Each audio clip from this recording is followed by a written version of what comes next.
আজকে আমরা ক্লাস করব হচ্ছে ইউরোপ। তবে ইউরোপের আগে আমাদের এশিয়ার কিছু পোর্শন বাকি ছিল। আমরা আগে সেইটা শেষ করব, তারপরে আমরা ইউরোপের দিকে যাব। তো চলুন শুরু করা যাক। আমরা আজকে দেখব হচ্ছে মধ্যপ্রাচ্য এবং হচ্ছে ইউরোপ। মধ্যপ্রাচ্য এবং ইউরোপের মধ্যে আমরা শুরুতে দেখব হচ্ছে মধ্যপ্রাচ্য, মিডল ইস্ট। মিডল ইস্ট কাকে বলে, কেন মিডল ইস্ট বলে, এটা অলরেডি আপনাদেরকে বলা হয়েছে, সুতরাং এটা নিয়ে আমি আর আলোচনা করছি না। মিডল ইস্টের কান্ট্রি কোন কোনগুলো আছে সেগুলো আপনাদেরকে বলা হয়েছে। এক নজরে যদি একটু পড়ে নেই কি কি আছে এখানে country: Iraq, Iran, Kuwait, Qatar, Jordan, Yemen, Israel, Oman, সৌদি আরব, সংযুক্ত আরব আমিরাত, তুর্কি, সিরিয়া, লেবানন এবং ফিলিস্তিন। এগুলাকেই মোটামুটি মধ্যপ্রাচ্যের দেশ বলে বিবেচনা করা হয়। তবে এখানে মাঝে মধ্যে মিশরকেও টানা হয়।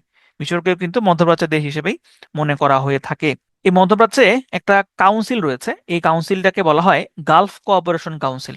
কাউন্সিলটাকে বলা হয় গালফ কোঅপারেশন কাউন্সিল বা সংক্ষেপে GCC. GCC, Gulf cooperation council.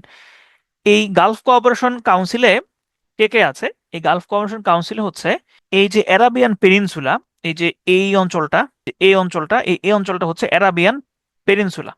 Peninsula মানে হচ্ছে উপদ্বীপ। উপদ্বীপ কাকে বলে এটা আপনাদেরকে বলা হয়েছে, যে তিন দিক থেকেই জল দিয়ে ঘেরা, তিন দিক থেকে হচ্ছে ওয়াটার বডি এবং একদিকে হচ্ছে ল্যান্ড এরিয়া। এটাকে এই ধরনের যে স্ট্রাকচারটা সেটাকে বলা হয় হচ্ছে পেনিনসুলা। তো গালফ কোঅপারেশন কাউন্সিলটা হচ্ছে এই অ্যারাবিয়ান পেনিনসুলার 6টা দেশ নিয়ে গঠিত। এই 6টা দেশ হচ্ছে ওমান, সংযুক্ত আরব আমিরাত, কাতার, বাহরাইন, কুয়েত, সৌদি আরব।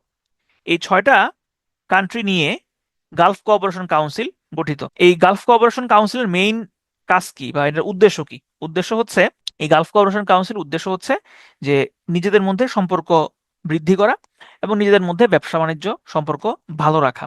তবে এখানে গরিব দেশ ইয়েমেনকে কিন্তু অ্যাড করা হয় নাই।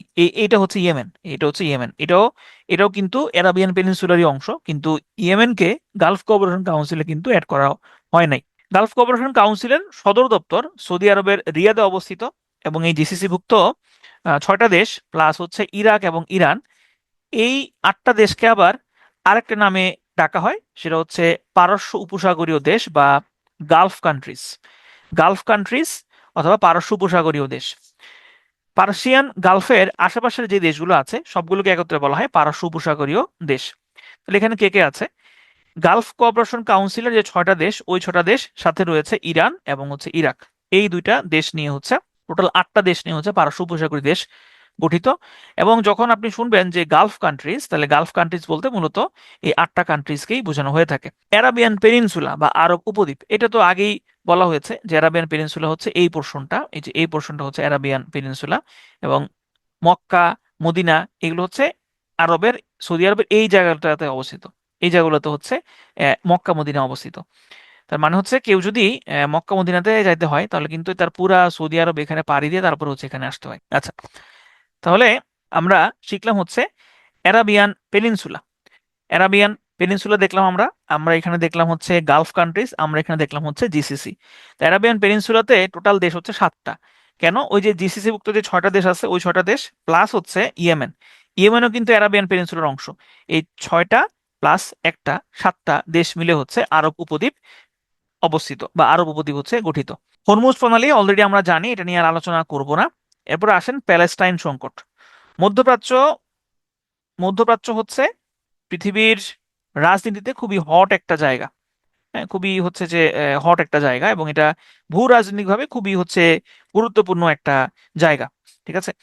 তো এইখানে হচ্ছে প্যালেস্টাইন সংকটটা আসলে শুরু হয়েছিল কোথায়? এটা হচ্ছে একটা গুরুত্বপূর্ণ জিনিস। প্যালেস্টাইন সংকটটা শুরু হয়েছিল মূলত দ্বিতীয় বিশ্বযুদ্ধ, সরি, প্রথম বিশ্বযুদ্ধের পরে। প্রথম বিশ্বযুদ্ধে যখন চলছিল তখন কিন্তু অটোমান সাম্রাজ্যও সেন্ট্রাল পাওয়ারে ছিল, অর্থাৎ কেন্দ্রীয় শক্তিতে কিন্তু অটোমান সাম্রাজ্যও ছিল। তো অটোমান সাম্রাজ্য কিন্তু তখন ভাঙনের পথে, এবং অটোমান সাম্রাজ্য তখন প্রায় শেষ দিকে, তাদের সাম্রাজ্যের শেষ দিকে চলে আসছে। তো অটোমান সাম্রাজ্য যখন ভেঙে যাচ্ছে তখন অ্যালাইড পাওয়ার্স যারা ছিল প্রথম বিশ্বযুদ্ধে, ওই যে যুক্তরাজ্য, ফ্রান্স, হ্যাঁ, তারপরে এখানে হলো সার্বিয়া, এরা বুঝতে পারলো যে অটোমান সাম্রাজ্য ভেঙে যাচ্ছে, তাইলে এখন কি করতে হবে? অটোমান সাম্রাজ্যের ভেঙে গেলে যে জায়গাগুলা বের হবে সেই জায়গাগুলো দখল কে করবে, এটা নিয়ে ফ্রান্স এবং যুক্তরাজ্যের মধ্যে একটা চুক্তি হয়। সেই চুক্তির নাম ছিল সাইক্স পিকট চুক্তি। এই সাইক্স পিকট চুক্তিতে নির্ধারিত হয়েছিল অটোমান সাম্রাজ্য ভেঙে যাওয়ার পরে তার ফেলে যাওয়া যে জায়গাগুলো থাকবে সেগুলা দখল করে নেবে ফ্রান্স এবং যুক্তরাজ্য। ওই চুক্তিতেই নির্ধারিত হয় যে ব্রিটেন প্যালেস্টাইনের কন্ট্রোল নিবে। ব্রিটেন প্যালেস্টাইনের কন্ট্রোল নিবে, ঠিক আছে। এটাই ছিল আসলে আহ, প্যালেস্টাইন সংকটের শুরু। তো প্রথম বিশ্বযুদ্ধ শেষ হইল। প্রথম বিশ্বযুদ্ধ শেষ হওয়ার একটু আগে একটা ঘটনা ঘটেছিল, বেলফোর ঘোষণা। এটা আপনারা প্রথম সেকেন্ড ক্লাসটাতে দেখেছিলেন, যে ওই যে বৈশ্বিক ইতিহাসের যে ক্লাসটা, সেখানে আপনি দেখেছিলেন যে বেলফোর ঘোষণা কিভাবে হইলো। তো এই বেলফোর ঘোষণা যখন দেওয়া হলো তখন পুরো ইউরোপ থেকে দলে দলে ইহুদিরা প্যালেস্টাইনে গিয়ে হাজির হতে শুরু করলো এবং সেখানে তারা বসতি করতে শুরু করলো। এবং পরবর্তীতে জাতিসংঘের অনুমতিক্রমে 1948 সালে জাতিসংঘের অনুমতিক্রমে 1948 সালে একটা নতুন দেশ তৈরি হয়। সেই দেশের নাম ছিল ইসরায়েল। তো বেলফোর ঘোষণা আমি আপনাদেরকে এখানে আসলে বলছি না, কারণ যেহেতু এটা আগে বলা হয়েছে।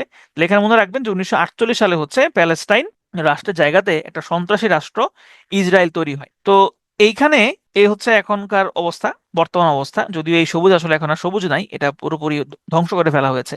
তো এখানে ইসরায়েলকে বলা যেতে পারে যুক্তরাষ্ট্রের 51st স্টেট। ইসরায়েলকে বলা যেতে পারে যুক্তরাষ্ট্রের 51st স্টেট, কারণ ইসরায়েলের সাথে যুক্তরাষ্ট্রের সম্পর্ক খুবই ভালো। এবং মূলত ইসরায়েলের কথা শুনে যুক্তরাষ্ট্রের কথা ইসরায়েল শুনে না, ইসরায়েলের কথা যুক্তরাষ্ট্র শুনে। এবং মধ্যপ্রাচ্যে যুক্তরাষ্ট্র তার নিয়ন্ত্রণ নেওয়ার জন্যই মূলত এখানে একটা রাষ্ট্র তার প্রয়োজন ছিল। পশ্চিম শুরুতে একটা রাজ্য আসলে এখানে প্রয়োজন ছিল। তো শুরুর দিকে আসলে ইসরায়েলকে রাষ্ট্র হিসেবে আরাবিয়ান কান্ট্রিজ গুলো আসলে মেনে নেয় নাই। কিন্তু মেনে না নিলেও তারা তারা জোরালো কোনো কিছু করতে পারে নাই। তারা টুকটাক নিজেদের মতো যুদ্ধ করেছে এবং তারা ইন্ডিভিজুয়াল দেশ হিসেবে ইসরায়েল অ্যাটাক করেছে সমন্বিতভাবে, যে ঠিক আছে আমরা সব দেশ মিলে একত্রে প্ল্যান করে ইসরায়েলকে অ্যাটাক করি। সেরকম কোনো প্ল্যান আসলে তাদের মধ্যে কখনোই ছিল না। তারা কেবল নিজেরা তাদের লোভ ছিল এরকম যে আমি যখন যদি প্যালেস্টাইন দখল করে ফেলতে পারি, বা আমি যদি ইসরায়েল আক্রমণ করে ইসরায়েলকে দখল করে ফেলতে পারি, তাহলে আমি ওই এলাকাটা নিয়ন্ত্রণ করব। এবং এই কারণেই আসলে এই কারণে আসলে ইসরায়েল আরবের যে 4টা যুদ্ধ হয়েছে সেইখানে আসলে ইসরায়েলকে হারানো যায় নাই। এবং আম, এবং ইসরায়েল সবসময় জয়ী হয়েছে। তো ইসরায়েলের বিরুদ্ধে আরবের টোটাল 4টা যুদ্ধ হয়। এর মধ্যে এর মধ্যে প্রথম যুদ্ধ 1948 সালে হয়। এই যুদ্ধে আরবরা পরাজিত হয় এবং এই যুদ্ধেই প্রথমবারের মতো শান্তিরক্ষী মিশন প্রেরণ করা হয়েছিল, যেই মিশনের নাম ছিল UNTSO, United Nation truce supervision organisation. এবং এতে আরবরা পরাজিত হয়। দ্বিতীয় যে আরব ইসরায়েল যুদ্ধটা হয় এটা মূলত সুয়েজ ক্যানেলকে কেন্দ্র করে হয়েছিল। সুয়েজ ক্যানেল এটা তৈরি করেছিল যুক্তরাজ্য এবং ফ্রান্স, এবং এটা নিয়ন্ত্রণ করতো তারা। দ্বিতীয় বিশ্বযুদ্ধের পরে মিশর বুঝতে পারলো যে এখন আসলে সুয়েজ খাল যেহেতু মিশরে, সুতরাং এটা আসলে মিশরই থাকা উচিত। তখন সুয়েজ খাল মিশর নিজেদের বলে ঘোষণা করে। তো এটা স্বাভাবিকভাবে ব্রিটেন এবং ফ্রান্সের ভালো লাগে নাই।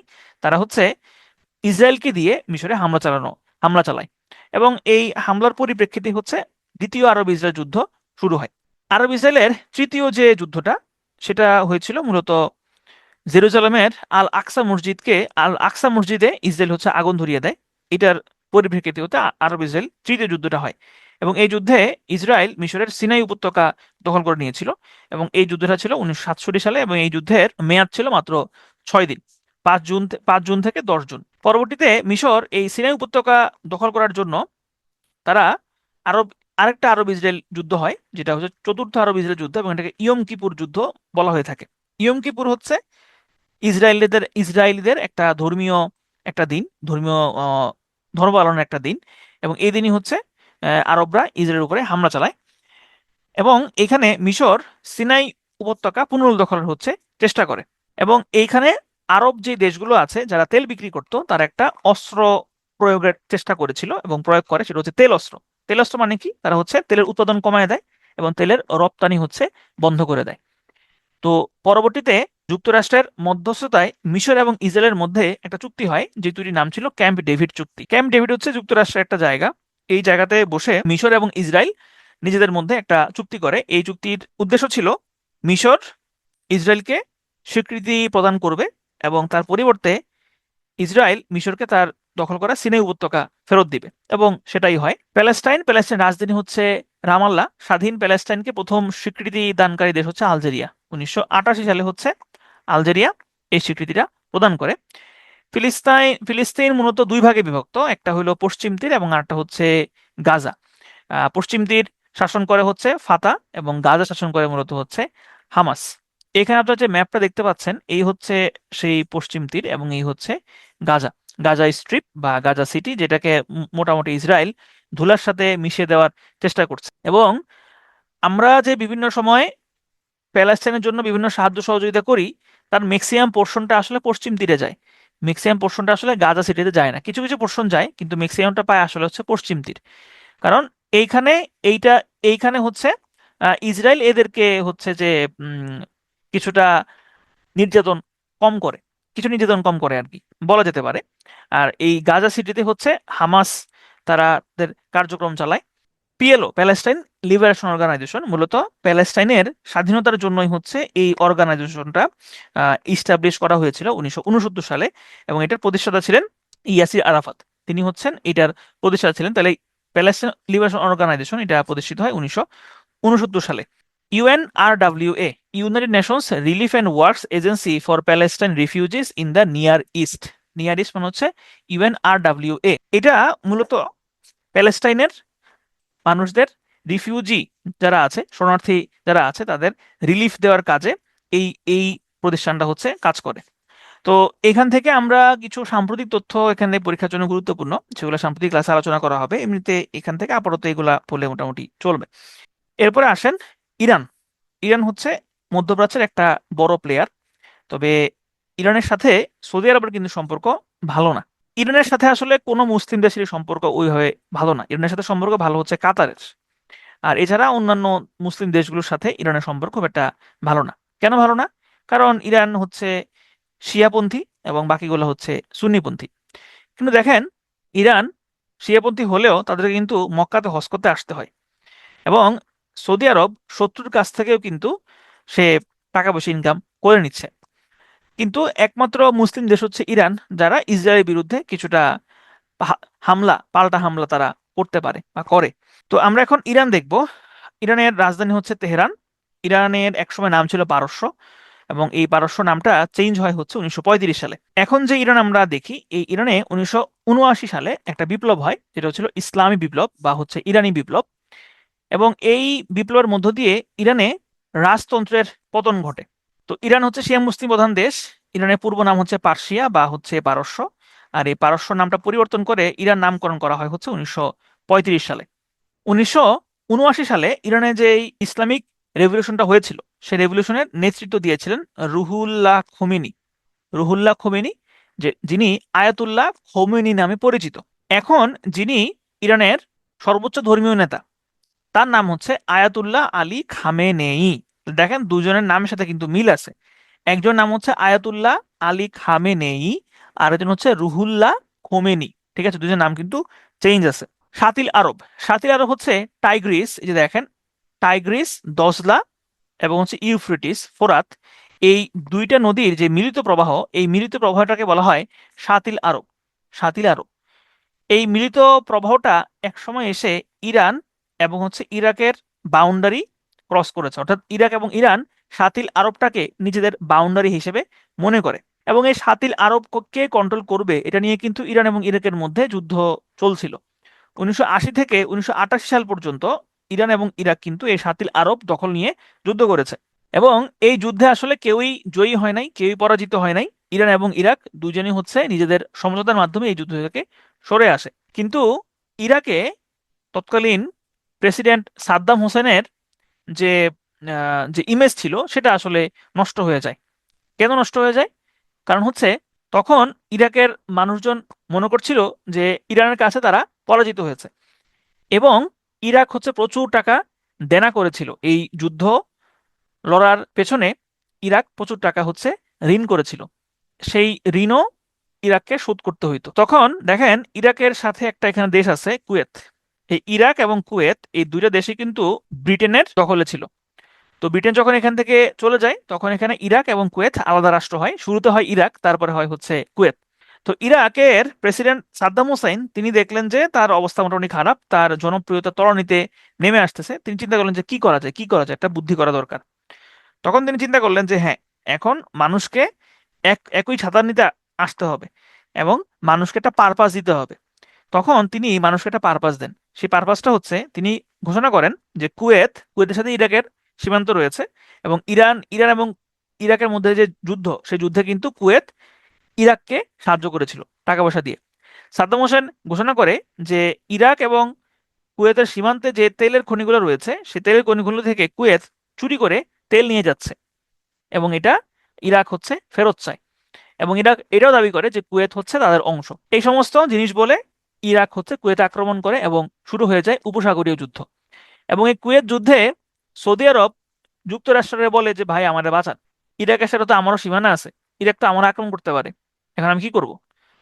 যুক্তরাষ্ট্র বলতে এই তো পাইছি একটা একটা উসিলা পাইছি, বলছে ঠিক আছে অসুবিধা নাই, আমি আসতেছি তোমার বাঁচাইতে।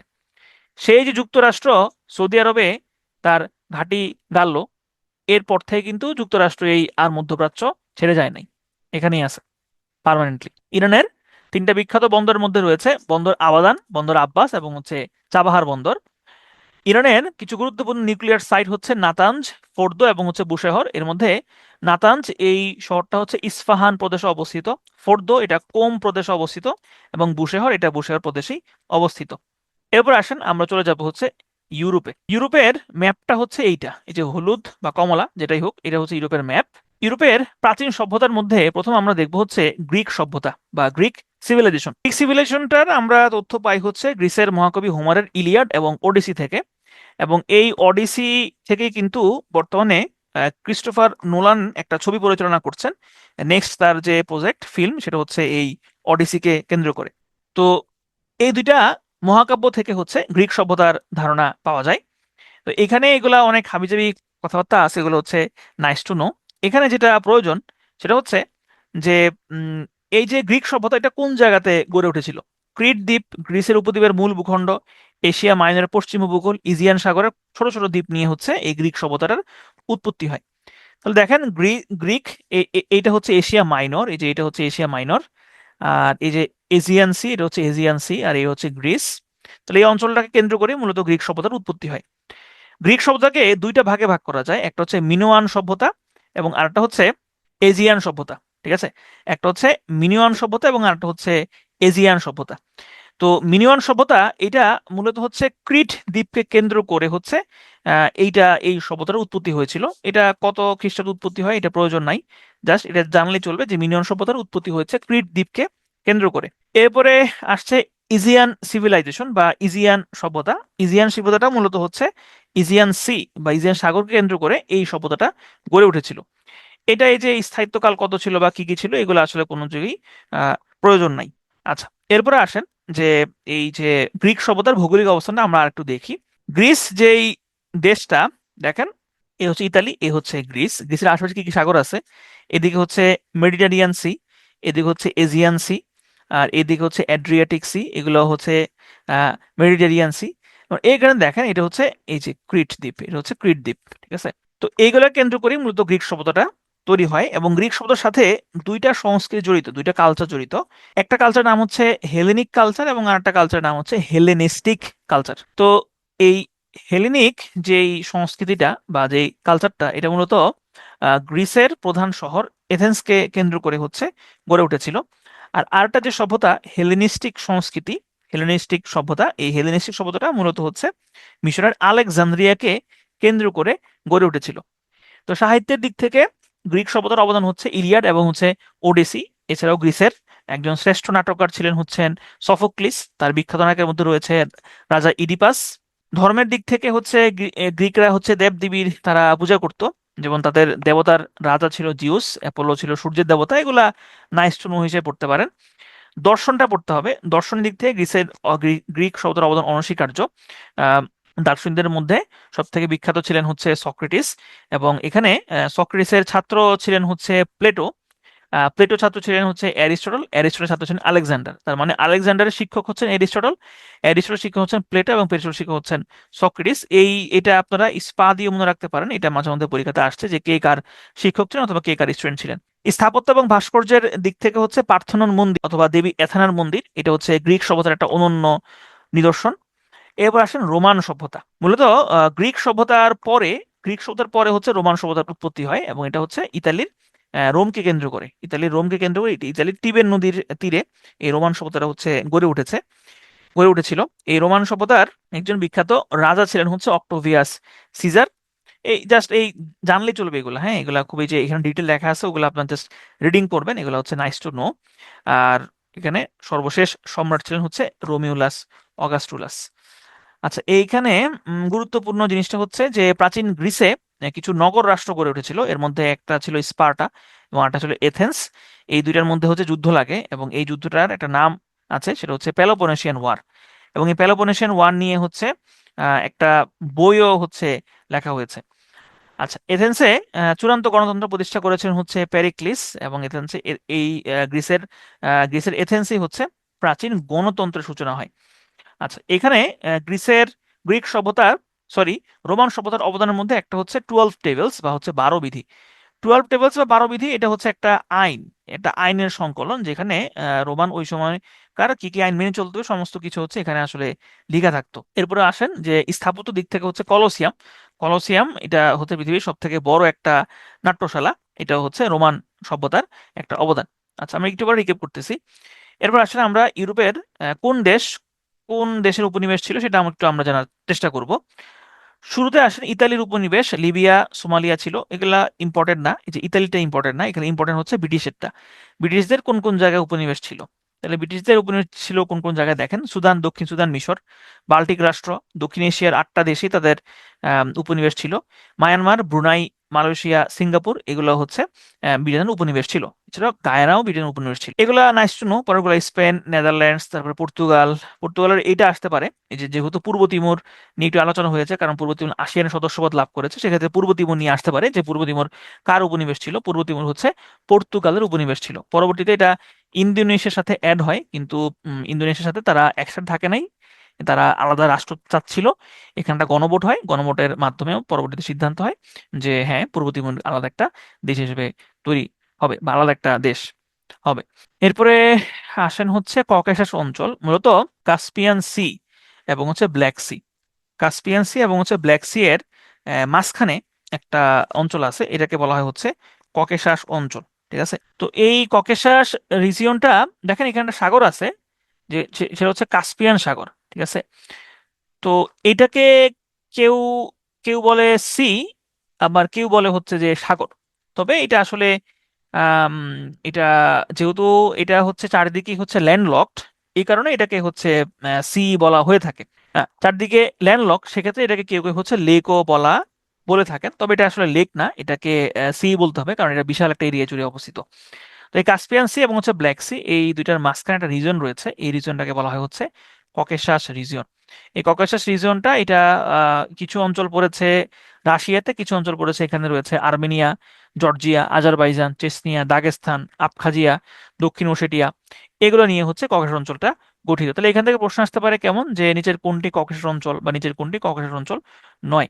এরপর আসেন আমরা ইউরোপের আরো কিছু অঞ্চল দেখব: বাল্টিক অঞ্চল, বলকান অঞ্চল, স্ক্যান্ডিনেভিয়ান রাষ্ট্র, এবং হচ্ছে নর্ডিক রাষ্ট্র। আচ্ছা, দেখেন বাল্টিক রাষ্ট্র কোনগুলা। মূলত একটা সাগর আছে বাল্টিক সি বা বাল্টিক সাগর, এই যে এটা হচ্ছে বাল্টিক সাগর বা হচ্ছে বাল্টিক সি। এই বাল্টিক সি এর পূর্ব প্রান্তের যে দেশগুলো, এই যে লিথুয়ানিয়া, লাটভিয়া এবং এস্তোনিয়া, এই 3টা দেশকে একত্রে বলা হয় বাল্টিক স্টেট বা বাল্টিক রাষ্ট্র। ঠিক আছে, খেয়াল করেন, আবারও বলি, বাল্টিক সি সি এর পূর্ব দিকের যেই 3টা অঞ্চল, এস্তোনিয়া, লাটভিয়া এবং লিথুয়ানিয়া, এই 3টা দেশকে একত্রে বলা হয় বাল্টিক স্টেট বা হচ্ছে বাল্টিক রাষ্ট্র। তো এছাড়াও এই বাল্টিক সাগরের আশেপাশে যে দেশগুলো আছে সবগুলোকে একত্রে বলা হয় হচ্ছে বাল্টিক অঞ্চলের রাষ্ট্র বা আম, Baltic Council of the Baltic C States নামে একটা হচ্ছে কাউন্সিল আছে। এই কাউন্সিলটার অন্তর্ভুক্ত যে রাষ্ট্রগুলো মূলত ওইগুলাকে বলা হয় বাল্টিক অঞ্চলের রাষ্ট্র, দা স্টেটস অথবা countries of the Baltic region. আচ্ছা, এখন আসেন যে এখানে যদি প্রশ্ন আসে যে বাল্টিক অঞ্চলের রাষ্ট্র কয়টা, তাহলে কিন্তু এখানে কোনো আসলে উত্তর নাই। কারণ বাল্টিক অঞ্চলের রাষ্ট্র এক্স্যাক্টলি কয়টা, এটার আসলে কোনো উত্তর নাই। কারণ হচ্ছে এটা কোনো জায়গায় এরকম কোনো দলিল নাই যে বাল্টিক অঞ্চলের রাষ্ট্র এতগুলা, সুতরাং আমরা ওইরকম আসলে দলিলটা পড়বো না। তাহলে আমরা পড়বো যে বাল্টিক অঞ্চলের রাষ্ট্র কোনগুলা: Estonia, Lithuania, Latvia, Iceland, Denmark, Norway, Sweden, Finland, Poland, Germany. আর এইখানে দেখেন, এখানে কিন্তু রাশিয়াও ছিল, এখানে রাশিয়াও ছিল। কিন্তু রাশিয়াকে এখানে তাহলে রাখা হয় নাই কেন? রাখা নাই হচ্ছে 2014 সালে রাশিয়া এই ক্রিমিয়া দখল করে নিয়েছে। এই যে এটা হচ্ছে ক্রিমিয়া, ঠিক আছে? এই ক্রিমিয়া দখল করে নিয়েছিল। এটার পরবর্তীতেই আহ, রাশিয়া 2022 সালে হচ্ছে ইউক্রেন আক্রমণ করে, এবং এর ফলশ্রুতিতেই রাশিয়াকে council of the Baltic C states থেকে হচ্ছে বের করে দেওয়া হয়। তো রাশিয়াও কিন্তু বাল্টিক অঞ্চলের রাষ্ট্র। কারণ দেখেন, এটা হচ্ছে বাল্টিক রিজিয়ন, এই যে এটা হচ্ছে বাল্টিক সাগর। এই বাল্টিক সাগরের দেখেন, এই যে এইখান দিয়ে এটা হচ্ছে রাশিয়া, আবার এই যে এইটা, এই জায়গাটা হচ্ছে রাশিয়া, ঠিক আছে? আচ্ছা, এরপর আসেন স্ক্যান্ডিনেভিয়ান রাষ্ট্র এবং হচ্ছে নর্ডিক রাষ্ট্র। স্ক্যান্ডিনেভিয়ান রাষ্ট্র বলতে স্ক্যান্ডিনেভিয়ান রাষ্ট্র বলতে মূলত হচ্ছে যে আমরা স্ক্যান্ডিনেভিয়ান রাষ্ট্র বলতে মূলত 5টা রাষ্ট্রকে চিনি। এটা হচ্ছে আমাদের চীনা, কারণ হচ্ছে আমাদের বইগুলোতে হচ্ছে এই 5টা রাষ্ট্র স্ক্যান্ডিনেভিয়ান রাষ্ট্র নামে হচ্ছে পরিচিত। তবে নর্মালি হচ্ছে যে এখানে এই আপনার স্ক্যান্ডিনেভিয়ান রাষ্ট্র আসলে 5টা না। কেমনে 5টা না? কারণ হচ্ছে দেখেন, এই যে ফিনল্যান্ড এবং হচ্ছে আইসল্যান্ড, ফিনল্যান্ড এবং আইসল্যান্ডের মানুষ নিজেদেরকে স্ক্যান্ডিনেভিয়ান রাষ্ট্র হিসেবে মনে করে না। তারা তারা নিজেদেরকে জাস্ট নর্ডিক রাষ্ট্র হিসেবে মনে করে। তো এটার আসলে পার্থক্যটা কোন জায়গায়? পার্থক্যটা হচ্ছে দেখেন, এই যে ফিনল্যান্ড, সুইডেন, নরওয়ে, ডেনমার্ক এবং আইসল্যান্ড, এগুলো হচ্ছে ইউরোপের উত্তর দিকে অবস্থিত, নর্থে অবস্থিত। এই কারণে ফ্রান্স সহ ইউরোপের অন্যান্য অঞ্চলের লোকজন, পর্তুগাল, স্পেন, ইতালি, এই অঞ্চলের লোকজন, এই যে দেশগুলা, এগুলোকে বলা হয়, এইগুলোকে তারা নর্ডিক দেশ নামে চিনে, নর্ডিক কান্ট্রিজ নামে এগুলোকে বলে থাকে। তো এই কারণে ফিনল্যান্ড এবং আইসল্যান্ড তারা নিজেদেরকে নর্ডিক কান্ট্রি হিসেবে চিনে, এবং এই সুইডেন, নরওয়ে, ডেনমার্ক এগুলো নর্ডিক কান্ট্রি। কিন্তু এখানে স্পেসিফিক ভাবে এই সুইডেন এবং নরওয়ে এবং ডেনমার্ক, এই 3টা দেশকে একত্রে বলা হয় স্ক্যান্ডিনেভিয়ান কান্ট্রি, মানে একত্রে, স্পেসিফিক ভাবে। ওই যে আপনারা দেখবেন একটা বাস আছে স্ক্যানিয়া, স্ক্যানিয়া বাসটা কিন্তু হচ্ছে সুইডেনের। স্ক্যানিয়া বাসটা হচ্ছে সুইডেনের। স্ক্যানিয়া হচ্ছে এই জায়গাটার একটা একটা শহর, নামই হচ্ছে স্ক্যানিয়া। তো তাইলে এখানে আমরা আসলে কি শিখলাম? মেনলি হচ্ছে যেটা আমরা মনে রাখবো, যে মূলত স্ক্যান্ডিনেভিয়ান কান্ট্রি বলতে স্পেসিফিক ভাবে 3টা দেশকে বোঝানো হয়: সুইডেন, নরওয়ে এবং হচ্ছে ডেনমার্ক। এটা হচ্ছে 1 নাম্বার জিনিস। 2 নাম্বার জিনিস হচ্ছে ফিনল্যান্ড, সুইডেন, নরওয়ে, ডেনমার্ক এবং আইসল্যান্ড, এই সবগুলোকে একত্রে বলা হয় নর্ডিক দেশ, ঠিক আছে? এটা হচ্ছে 2 নাম্বার। 3 নাম্বার হচ্ছে আমাদের বইপত্রে যেহেতু এই 5টা দেশকে স্ক্যান্ডিনেভিয়ান রাষ্ট্র হিসেবে মনে করা হয়, তাহলে আমরা ওইটাও মাথায় রাখবো, কারণ আমাদের দেখা যায় প্রশ্ন এখান থেকে আসতে পারে। কিন্তু আমাদের মাথায় রাখতে হবে, যদি এরকম কোনো প্রশ্ন পরীক্ষাতে আসে যে নিচের কোনটি স্ক্যান্ডিনেভিয়ান রাষ্ট্র নয়, এবং সেখানে অপশনে থাকলো ডেনমার্ক, নরওয়ে, সুইডেন এবং আইসল্যান্ড, এই 4টাই অপশনে আছে, সেক্ষেত্রে আপনি কোনটা দেখাবেন যে কোনটা এখানে স্ক্যান্ডিনেভিয়ান রাষ্ট্র নয়? তাহলে আপনি সুন্দর মতো দেখাবেন যে আইসল্যান্ড এটা হচ্ছে স্ক্যান্ডিনেভিয়ান রাষ্ট্র নয়, কারণ স্পেসিফিক ভাবে ডেনমার্ক, নরওয়ে এবং সুইডেন, এই 3টা হচ্ছে স্ক্যান্ডিনেভিয়ান রাষ্ট্র। তো এই যে স্ক্যান্ডিনেভিয়ান রাষ্ট্র বলা হোক বা নর্ডিক রাষ্ট্র বলা হোক, এই রাষ্ট্রগুলো একটা আলাদা নাম আছে। নামটা হচ্ছে কল্যাণমূলক রাষ্ট্র বা ওয়েলফেয়ার কান্ট্রি। কল্যাণমূলক রাষ্ট্র মানে কি? কল্যাণমূলক রাষ্ট্র হচ্ছে এই রাষ্ট্রগুলো দেশের মানুষের কল্যাণের জন্য কাজ করে, বিভিন্ন সুযোগ সুবিধা প্রদান করে, যেমন তারা বয়স্ক ভাতা দেয়, বেকার ভাতা দেয়, দেখা যায় যে চিকিৎসা ফ্রি করে দেয়, পড়াশোনা ফ্রি করে দেয়।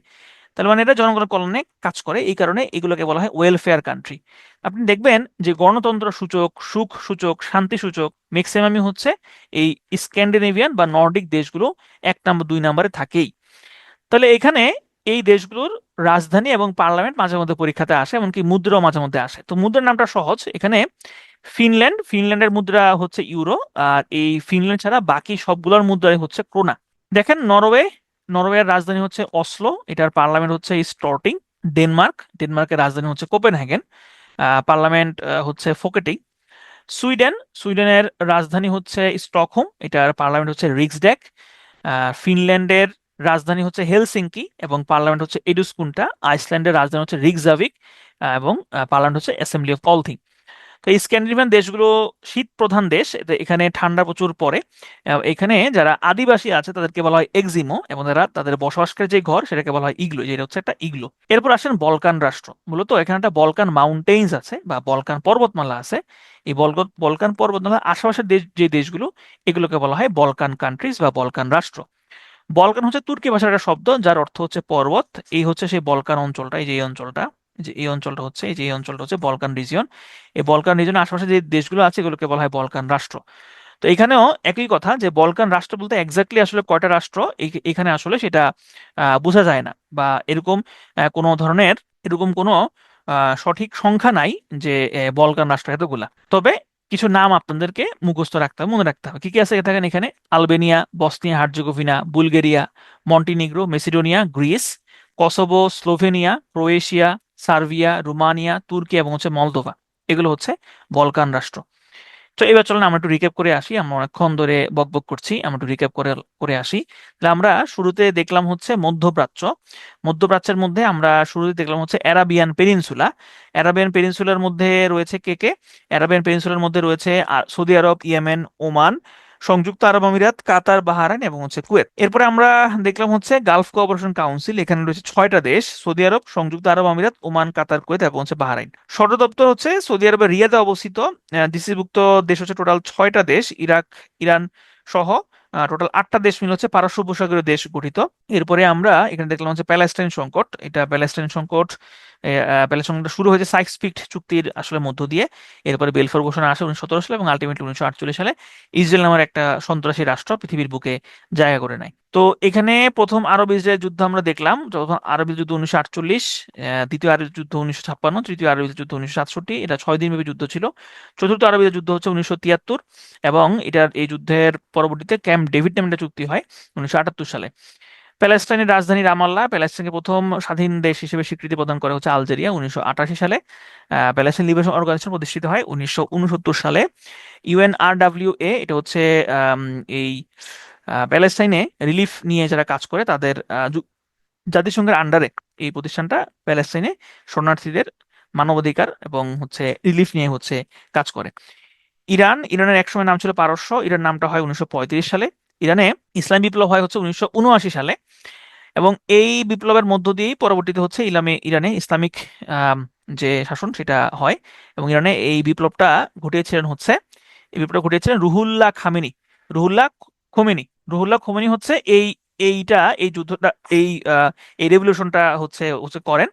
এবং পরবর্তীতে তিনি হচ্ছেন ইরানের সর্বোচ্চ নেতা হন। বর্তমানে এই রুহুল্লাহ খোমেনির স্থলাভিষিক্ত হয়েছেন আয়াতুল্লাহ আলী খামেনেই। সাতিল আরব হচ্ছে ইরাক এবং ইরানের সীমান্তে অবস্থিত টাইগ্রিস এবং ইউফ্রেটিস নদীর মিলিত প্রবাহ। ইরানের বন্দরের মধ্যে রয়েছে আবাদান, বন্দর আব্বাস, চাবাহার। ইরানের নিউক্লিয়ার সাইটের মধ্যে রয়েছে নাতানস, ফোর্দো, বুশেহর। এরপর আমরা ঢুকলাম ইউরোপে। এখানে আমরা দেখলাম গ্রিক সভ্যতার অবদানের মধ্যে আমরা এখানে দেখলাম যে দুইটা সংস্কৃতি আছে, হেলেনিক এবং হচ্ছে হেলেনিস্টিক। এছাড়া সাহিত্যের মধ্যে রয়েছে ইলিয়াড, ওডিসি। এরপরে ধর্মের মধ্যে আমরা দেখলাম যে জিউস ছিল দেবতাদের রাজা, অ্যাপোলো ছিল সূর্যের রাজা। তারপরে আমরা দেখলাম দর্শনের মধ্যে সক্রেটিস ছিলেন অন্যতম, এবং সক্রেটিসের শিষ্য ছিলেন প্লেটোর শিষ্য ছিলেন এরিস্টটল, এবং এরিস্টটল শিষ্য ছিলেন আলেকজান্ডার। তারপরে আমরা দেখলাম হচ্ছে স্থাপত্য এবং ভাস্কর্য। পার্থেনন মন্দির, দেবী অ্যাথেনার মন্দির, এটা হচ্ছে আম, এই গ্রিক সভ্যতার অন্যতম একটা নিদর্শন। এরপর আমরা দেখলাম রোমান সভ্যতাগুলোর মধ্যে এখানে আমরা আহ, অবদানগুলোর মধ্যে আমরা দেখলাম হচ্ছে যে 12 টেবলস বা 12 বিধি, তারপরে কলোসিয়াম। ওকে, এরপরে আমরা দেখলাম ব্রিটেনের উপনিবেশ, সুদান, দক্ষিণ সুদান, মিশর, বাল্টিক রাষ্ট্র, দক্ষিণ এশিয়া 8টা দেশ, Myanmar, Brunei, Malaysia, Singapore, Guyana. আচ্ছা, এরপরে আমরা দেখলাম হচ্ছে ককেশাস অঞ্চল, জর্জিয়া, আর্মেনিয়া, আজারবাইজান, চেচনিয়া, এই অঞ্চলগুলো নিয়ে হচ্ছে ককেশাস অঞ্চল গঠিত। বাল্টিক রাষ্ট্র, বলকান রাষ্ট্র এবং স্ক্যান্ডিনেভিয়ান রাষ্ট্র আমরা দেখলাম। বাল্টিক রাষ্ট্র, স্পেসিফিক ভাবে বাল্টিক রাষ্ট্র হচ্ছে 3টা: এস্তোনিয়া, লিথুয়ানিয়া, লাটভিয়া। এই 3টাকে একত্রে বলা হয় বাল্টিক স্টেটস। আর যদি বলা হয় the countries of the Baltic regions, সেক্ষেত্রে এখানে অনেকগুলো রাষ্ট্রই রয়েছে। এখানে এর মধ্যে রয়েছে Estonia, Lithuania, Latvia, Iceland, Denmark, Norway, Sweden, Finland, Poland, Germany এবং হচ্ছে রাশিয়া। স্ক্যান্ডিনেভিয়ান দেশ হচ্ছে 5টা: Denmark, Norway, Finland, Sweden, Iceland. এগুলোকে নর্ডিক রাষ্ট্র বলা হয়ে থাকে। তারপর আমরা দেখলাম হচ্ছে এখানে স্ক্যান্ডিনেভিয়ান দেশগুলোর প্রধান আদিবাসী হচ্ছে এক্সিমো, বসবাসকারী ঘর হচ্ছে ইগলো। বলকান মাউন্টেন্স কেন্দ্র করে যে দেশগুলো আছে এগুলোকে বলা হয় বলকান রাষ্ট্র। বলকান পর্বতমালার আশেপাশে দেশগুলো হচ্ছে Albania, Bosnia Herzegovina, Bulgaria, Montenegro, Macedonia, Greece, Kosovo, Slovenia, Croatia, Serbia, Romania, তুর্কি এবং হচ্ছে মলদোভা। ওকে, এরপর আসেন যুক্তরাজ্য। এখানে ব্রিটিশ দ্বীপপুঞ্জ আমরা একটু দেখবো শুরুতে। ব্রিটিশ দ্বীপপুঞ্জ বলতে এখানে এই যতগুলো দ্বীপ আছে এই সবগুলো দ্বীপকে একত্রে বলা হয় হচ্ছে ব্রিটিশ দ্বীপপুঞ্জ। এই ব্রিটিশ দ্বীপপুঞ্জের মধ্যে রয়েছে ইংল্যান্ড, স্কটল্যান্ড, ওয়েলস এবং হচ্ছে আয়ারল্যান্ড। এখন আসেন ইংল্যান্ড। ইংল্যান্ড হচ্ছে এই একটা দেশ, একটা দেশের নাম হচ্ছে ইংল্যান্ড। আবার এখানে আরেকটা দেশের নাম হচ্ছে স্কটল্যান্ড, এই যে এটা হচ্ছে স্কটল্যান্ড, এটা হচ্ছে ইংল্যান্ড। আবার এখানে আরেকটা জায়গা আছে ওয়েলস, এখানে আরেকটা জায়গা আছে আয়ারল্যান্ড, এবং আয়ারল্যান্ডের আরেকটা জায়গা আছে নর্দার্ন আয়ারল্যান্ড। এখন আসেন ব্রিটেন বলতে কোনটা বোঝায়? ব্রিটেন বলতে মূলত হচ্ছে স্কটল্যান্ড এবং হচ্ছে আয়ারল্যান্ডকে বুঝিয়ে থাকে, এটা হচ্ছে কাগজে কলমে। গ্রেট ব্রিটেন বলতে মূলত এই ব্রিটিশ দ্বীপপুঞ্জের এই পুরা যে দ্বীপপুঞ্জটা আছে এই পুরা দ্বীপপুঞ্জের মধ্যে সব থেকে বড় যে দ্বীপটা আছে সেটাকে বোঝানোর জন্য সেটাকে বলা হয় গ্রেট ব্রিটেন। তার মানে গ্রেট ব্রিটেনের মধ্যে কে কে আছে? ইংল্যান্ড, স্কটল্যান্ড এবং ওয়েলস। ইংল্যান্ড, স্কটল্যান্ড এবং ওয়েলস এই তিনটা হচ্ছে গ্রেট ব্রিটেনের অংশ। এখন আসেন ইউনাইটেড কিংডম বলতে আসলে কাকে বোঝানো হয়। দেখেন, ইউনাইটেড কিংডম বা যুক্তরাজ্য এটা হচ্ছে একটা দেশ। এই দেশটার ভিতরে আরো আরো তিনটা ছোট ছোট দেশ আছে, ইংল্যান্ড, ওয়েলস এবং স্কটল্যান্ড, এবং আরেকটা দেশের অংশ আছে সেটা হচ্ছে উত্তর আয়ারল্যান্ড। তার মানে বলা যেতে পারে যে ইউকে হচ্ছে চারটা দেশের সমন্বয়ে গঠিত, ইংল্যান্ড, ওয়েলস, স্কটল্যান্ড এবং আরেকটা দেশের একটা ছোট্ট অংশ রয়েছে সেটা হচ্ছে উত্তর আয়ারল্যান্ড বা নর্দার্ন আয়ারল্যান্ড। এরকম হওয়ার আসলে কারণটা কি? কারণটা হচ্ছে একসময় ইংল্যান্ড আলাদা রাজ্য ছিল, স্কটল্যান্ড আলাদা রাজ্য ছিল, ওয়েলস আলাদা রাজ্য ছিল, কিন্তু পরবর্তীতে এগুলো আসলে একসাথে হয়ে যায়। আবার আমাদের যেখানে কনফিউশনটা হয় সেটা হচ্ছে যে আমরা দেখি যে ইংল্যান্ড নামে একটা ক্রিকেট দল আছে, স্কটল্যান্ড নামে একটা ক্রিকেট দল আছে, আবার ওয়েলস এই নামের একটা ফুটবল দল আছে। ঠিক আছে, তো এখানে কেন এরকম হইলো? ফুটবল এবং ক্রিকেটের উৎপত্তি হচ্ছে ইংল্যান্ডে। ফুটবল এবং ক্রিকেটের উৎপত্তি হচ্ছে ইংল্যান্ডে। তো এইখানে আগে তো যানবাহন ব্যবস্থা এত ভালো ছিল না, যোগাযোগ ব্যবস্থা এত ভালো ছিল না। তখন এই ইংল্যান্ড, স্কটল্যান্ড, ওয়েলস এরা নিজেদের মধ্যে দল বানিয়ে ফুটবল ক্রিকেট খেলতো। তো যখন আইসিসি তৈরি হয় বা ফিফা তৈরি হয় তখন এরা হচ্ছে আলাদা দল হিসেবে ফিফাতে রেজিস্ট্রেশন করে, আলাদা দল হিসেবে আইসিসিতে রেজিস্ট্রেশন করে। এই কারণে দেশ একটা হলেও ইংল্যান্ড আলাদা ক্রিকেট দল, স্কটল্যান্ড আলাদা ক্রিকেট দল, আবার ওয়েলস হচ্ছে আলাদা ফুটবল দল। কিন্তু যখন তারা অলিম্পিক খেলে, অলিম্পিকে কিন্তু একটা দেশ হিসেবে খেলে, সেটা হচ্ছে ইউনাইটেড কিংডম। এখানে আবার আসেন এই যে আয়ারল্যান্ড। আয়ারল্যান্ডও কিন্তু একসময় এই গ্রেট ব্রিটেনের অংশ ছিল, পরবর্তীতে আয়ারল্যান্ড আলাদা হয়ে যায়। কিন্তু আয়ারল্যান্ড আলাদা হইলেও আয়ারল্যান্ডের একটা অংশ হচ্ছে নর্দার্ন আয়ারল্যান্ড বা উত্তর আয়ারল্যান্ড। এই উত্তর আয়ারল্যান্ড কিন্তু তারা আলাদা হইতে চায় নাই, তারা গ্রেট ব্রিটেনের সাথেই থাকতে চেয়েছে। তো তখন এই নর্দার্ন আয়ারল্যান্ডে একটা গণভোট হয়, রেফারেন্ডাম হয়, প্লেবেসাইট হয়। এই রেফারেন্ডাম, প্লেবেসাইট বা গণভোট, এইখানে সিদ্ধান্ত হয় যে হ্যাঁ, নর্দার্ন আয়ারল্যান্ড এরা হচ্ছে গ্রেট ব্রিটেনের সাথে হচ্ছে থাকবে। তো এটা মোটামুটি বোঝা গেছে।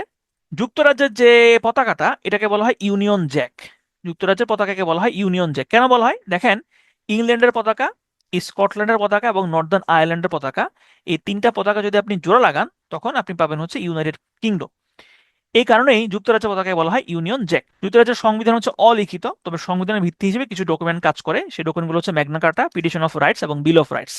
এর মধ্যে ম্যাগনা কার্টা স্বাক্ষরিত হয়েছে 1215 সালে, পিটিশন অফ রাইটস স্বাক্ষরিত 1628 সালে এবং বিল অফ রাইটস স্বাক্ষরিত হয়েছে 1690 সালে। আইনসভা ভবনের নাম হচ্ছে ওয়েস্টমিনিস্টার। এবং ব্রিটেনে হচ্ছে শাসনতান্ত্রিক রাজতন্ত্র রয়েছে। তবে রাজতন্ত্র থাকলেও ব্রিটেনের রাজা রানীর এমন কোনো এখন পাওয়ার নাই আসলে। তারা আসলে ব্রিটেনের রাজা এবং রানীর যে পোস্টটা এটা হচ্ছে একটা আলংকারিক পদ। একসময় তাদের পাওয়ার ছিল, এখন আর তাদের কোনো পাওয়ার আসলে নাই। আইনসভার নাম হচ্ছে পার্লামেন্ট। ব্রিটেনের আইনসভার নাম হচ্ছে পার্লামেন্ট। এটাও দুই কক্ষ বিশিষ্ট। লোয়ার হাউসের নাম হচ্ছে হাউস অফ কমন্স এবং আপার হাউসের নাম হচ্ছে হাউস অফ লর্ডস অথবা হচ্ছে হাউস অফ পিয়ার্স। এগুলোর সদস্য সংখ্যা কত এগুলো পড়ার কোনো প্রয়োজন নাই। ব্রিটিশ রাজ পরিবারের বাসভবনের নাম হচ্ছে বাকিংহাম প্যালেস। Buckingham Palace. আর ব্রিটিশ এই রাজ পরিবারের যে অবকাশ যাপন কেন্দ্র এটার নাম হচ্ছে উইন্ডসর ক্যাসেল। বর্তমান রাজা হচ্ছে রাজার তৃতীয় চার্লস এবং তার উপাধি হচ্ছে Prince of Wales and Earl of Chester.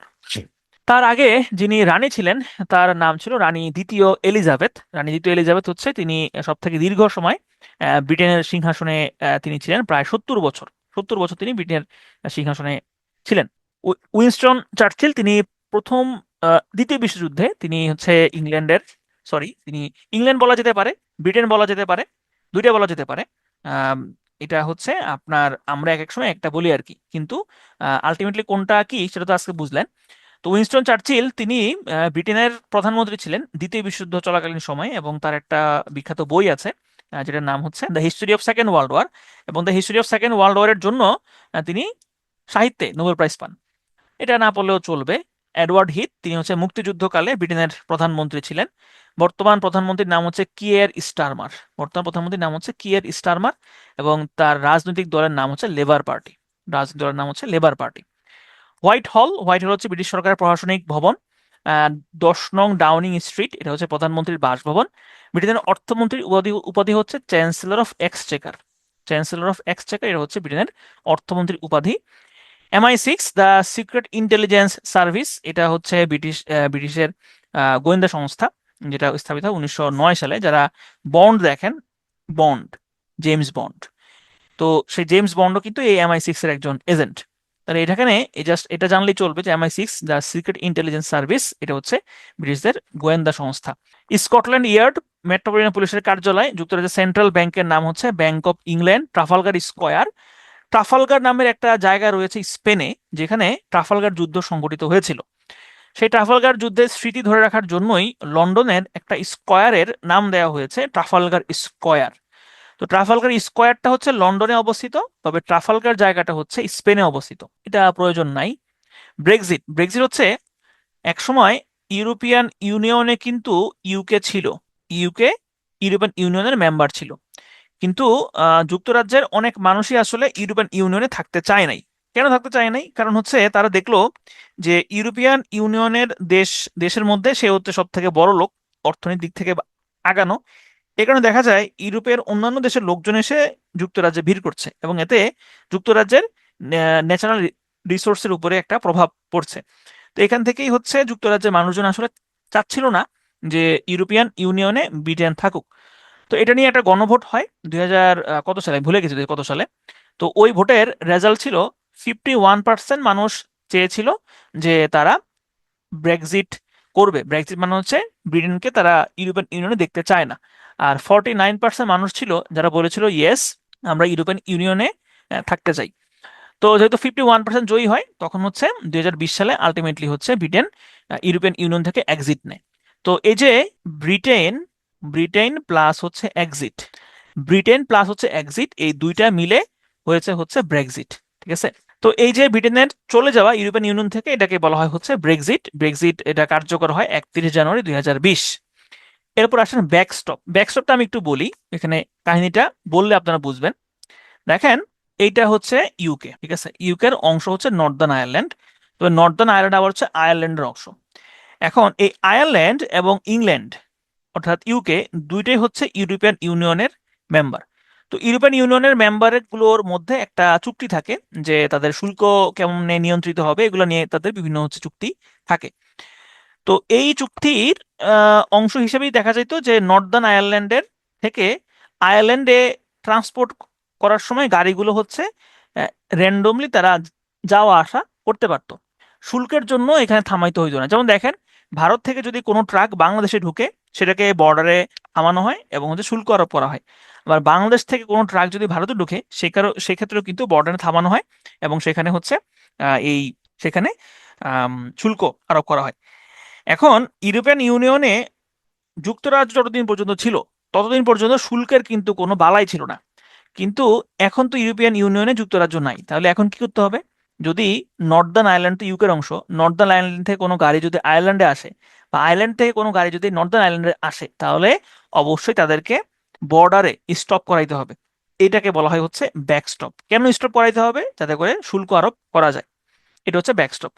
তো নর্দার্ন আয়ারল্যান্ডে, আয়ারল্যান্ড যে যুক্তরাজ্যের সাথে যুক্ত হয়ে গেল, এটা কিন্তু আসলে আয়ারল্যান্ডের মানুষজন ভালোভাবে নেয় নাই, এবং নর্দার্ন আয়ারল্যান্ডের কিছু মানুষ আসলে এটা চায় নাই। তখন ওখানে প্রায়ই আন্দোলন টান্দোলন হয়েছে। তো এই নর্দার্ন আয়ারল্যান্ডে শান্তি প্রতিষ্ঠা করার জন্য পরবর্তীতে যুক্তরাজ্য এবং আয়ারল্যান্ড একটা চুক্তি করে, যে চুক্তির নাম ছিল বেলফাস্ট ট্রিটি অথবা হচ্ছে গুড ফ্রাইডে ট্রিটি। এই ট্রিটি স্বাক্ষরিত হয়েছে 1998 সালে। মানে স্বাক্ষরকারী ছিল ব্রিটেন, আয়ারল্যান্ড এবং হচ্ছে উত্তর আয়ারল্যান্ড। এটার উদ্দেশ্য ছিল উত্তর আয়ারল্যান্ডে শান্তি প্রতিষ্ঠা করা। একটু পরে আমরা রিক্যাপ করবো। ফ্রান্স ফ্রান্স হচ্ছে, এটা প্রাচীন নাম হচ্ছে গল। ফ্রান্সের প্রাচীন নাম হচ্ছে গল। ফ্রান্সের রাজধানী হচ্ছে প্যারিস, এটাকে সিটি অফ কালচার বলা হয়। এটা আমরা অলরেডি পড়েছি, এগুলো আমরা রিপিট করছি না। পার্লামেন্ট, ফ্রান্সের পার্লামেন্টের নামই পার্লামেন্ট, আলাদা করে কোনো নাম নাই। পার্লামেন্টের নামই হচ্ছে পার্লামেন্ট, এবং এটাও হচ্ছে আপার হাউস এবং লোয়ার হাউস আছে। লোয়ার হাউসের নাম হচ্ছে ন্যাশনাল অ্যাসেম্বলি এবং আপার হাউসের নাম হচ্ছে সিনেট। ফ্রান্সের প্রেসিডেন্টের বর্তমান প্রেসিডেন্ট নাম হচ্ছে ইমানুয়েল ম্যাক্রন, এবং তার রাজনৈতিক দল হচ্ছে লে রিপাবলিকান মার্চে। ফ্রান্সের কেন্দ্রীয় ব্যাংকের নাম হচ্ছে the bank of France. France এবং যুক্তরাজ্য এই দুইটা একটা টানেল দিয়ে যুক্ত, এটাকে বলা হয় চ্যানেল টানেল। এই টানেলটাকে বলা হয় চ্যানেল টানেল, এবং এটা হচ্ছে যুক্তরাজ্যের ফোকস্টোন থেকে ফ্রান্সের কুকুলস পর্যন্ত বিস্তৃত, এবং এখান দিয়ে এটা হচ্ছে ইংলিশ চ্যানেল। এই যে এটা হচ্ছে ইংলিশ চ্যানেল এবং ডোভার প্রণালী, এটা নিচ দিয়ে হচ্ছে যাতায়াত করা যায়। এরপর আসলে আমরা চলে যাব ফ্রান্সের প্রতিবেশী রাষ্ট্র জার্মানিতে।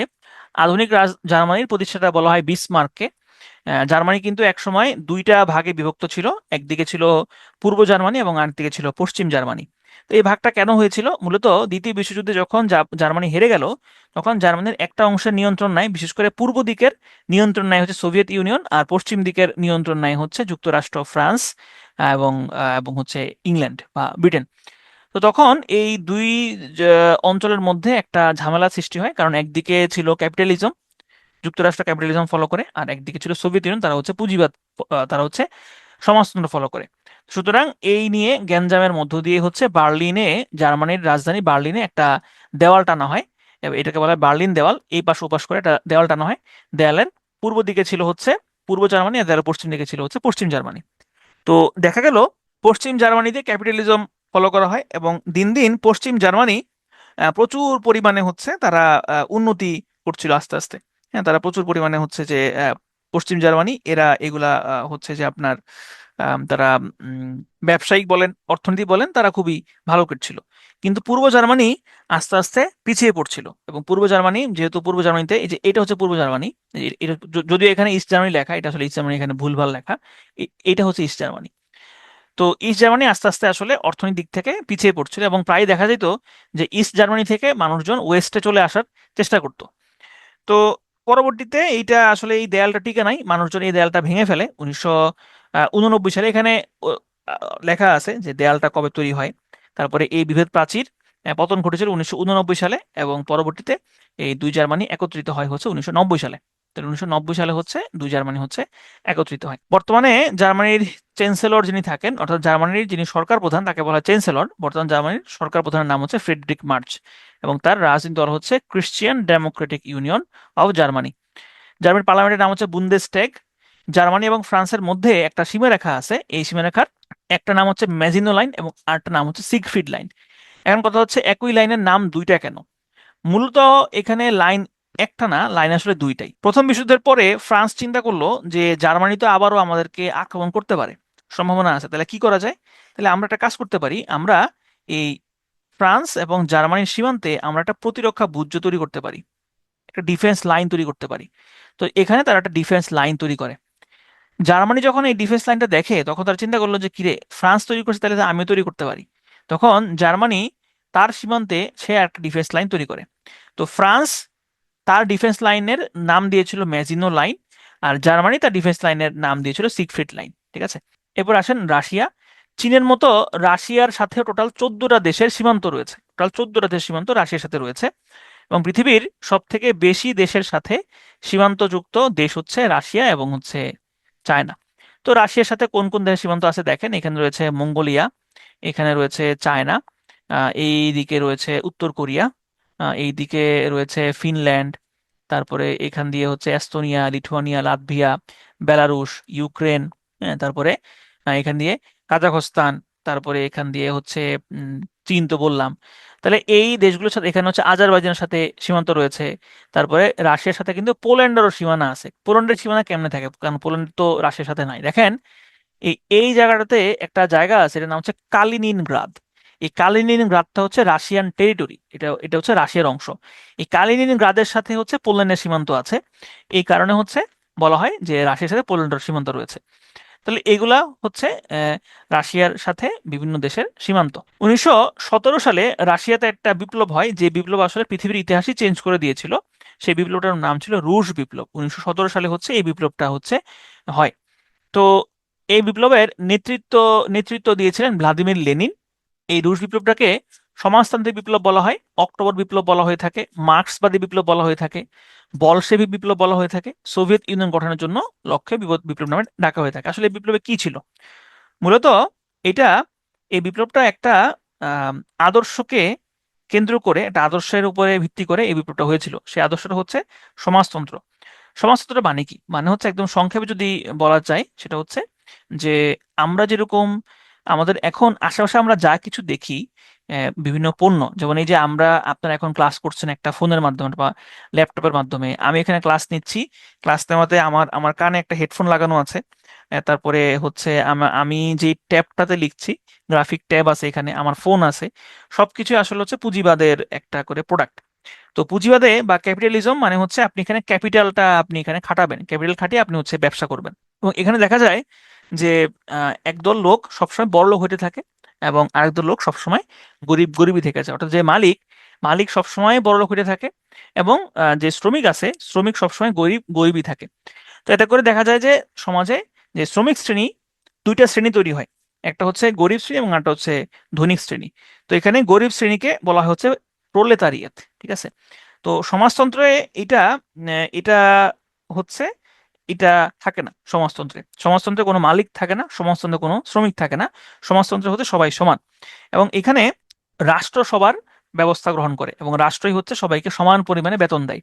তাহলে রাষ্ট্রই হচ্ছে বাসস্থানের ব্যবস্থা করে, রাষ্ট্রই হচ্ছে খাবার দাবার ব্যবস্থা করে, রাষ্ট্র হচ্ছে বেতনের ব্যবস্থা করে। এবং এখানে কেউ গরিব থাকে না, আবার কেউ ধনীও থাকে না, সবাই থাকে হচ্ছে সমান। তো এই যে সাম্য, সমতা প্রতিষ্ঠা, এই প্রতিষ্ঠাকে উদ্দেশ্য করি হচ্ছে রুশ বিপ্লব সংগঠিত হয় এবং এই রুশ বিপ্লবের নেতৃত্ব দিয়েছিলেন হচ্ছে লেনিন। তো এখানে রুশ বিপ্লবের একটা পটভূমি আছে, সেটা হচ্ছে আহ, প্রাচীন রুশ যে সম্রাট, তাকে বলা হয়তো জার। এই জারকে প্রতিহত বা জারের বিরুদ্ধে দুইটা দল গড়ে উঠেছিল, একটা ছিল মেনশেভিক এবং একটা ছিল বলশেভিক। মেনশেভিকরা তারা ছিল নরমপন্থী। নরমপন্থী মানে হচ্ছে তারা আসলে আহ, তারা হচ্ছে শান্তিপূর্ণ সমাবেশ, শান্তিপূর্ণ সমাবেশের মাধ্যমে তারা হইলো সংস্কারের পক্ষে ছিল। কিন্তু বলশেবিকরা ছিল হচ্ছে খুবই তারা ছিল বিপ্লবী এবং তারা হচ্ছে অস্ত্রের মাধ্যমে তারা ক্ষমতা দখলে বিশ্বাসী ছিল। তো এদিকে 1905 সালে হচ্ছে জার প্রাসাদের সামনে শ্রমিকরা তাদের বেতন ভাতা নিয়ে একটা বিক্ষোভ করে এবং ওইখানে জার তিনি গুলি চালান। তাই তার যে বাহিনী গুলি চালায় এবং সেখানে অনেকেই নিহত হয়। এটাকে বলা হয় ব্লাডি সানডে। এবং এই ব্লাডি সানডের মধ্য দিয়েই কিন্তু রুশ বিপ্লবের বীজটা বপন করা হয়েছিল। তো মূল যে রুশ বিপ্লব, 1917 সালের যে রুশ বিপ্লব, সেটা দুইটা ভাগে বিভক্ত। একটা হচ্ছে ফেব্রুয়ারি বিপ্লব এবং আরেকটা হচ্ছে অক্টোবর বিপ্লব। তো ফেব্রুয়ারি বিপ্লবে হচ্ছে মেনশেভিকরা মূলত হচ্ছে রাষ্ট্র ক্ষমতা দখল করে নেয়। তো পরবর্তী দেখা গেল যে মেনশেভিকরা যে উদ্দেশ্য নিয়ে বিপ্লব করেছিল, তো এই উদ্দেশ্য আসলে সফল হচ্ছে না। তখন হচ্ছে বলশেভিকরা আরেকটা বিপ্লব ঘটায় অক্টোবর, যেটা অক্টোবর বিপ্লব নামে পরিচিত, কারণ এটা অক্টোবর হয়েছিল। এবং এই অক্টোবর বিপ্লবের নেতৃত্ব দিয়েছিলেন ভ্লাদিমির লেনিন। এবং এখানেই হচ্ছে এটাকেই হচ্ছে পৃথিবীর সমাজতান্ত্রিক বিপ্লব বলা হয়ে থাকে। এবং এই বিপ্লবের ফলাফল ছিল জার সাম্রাজ্য বা সেই রাজার পতন হয় এবং সোভিয়েত ইউনিয়ন গঠিত হয়। তো এই পরবর্তীতে 15টা হচ্ছে জায়গা নিয়ে, 15টা রাষ্ট্র নিয়ে বিশাল একটা দেশ Soviet union, union of Soviet socialist Republic গঠিত হয়। এবং তৎকালীন সময় এটাই ছিল বিশ্বের সব থেকে বড় দেশ, বিশাল বড় একটা দেশ।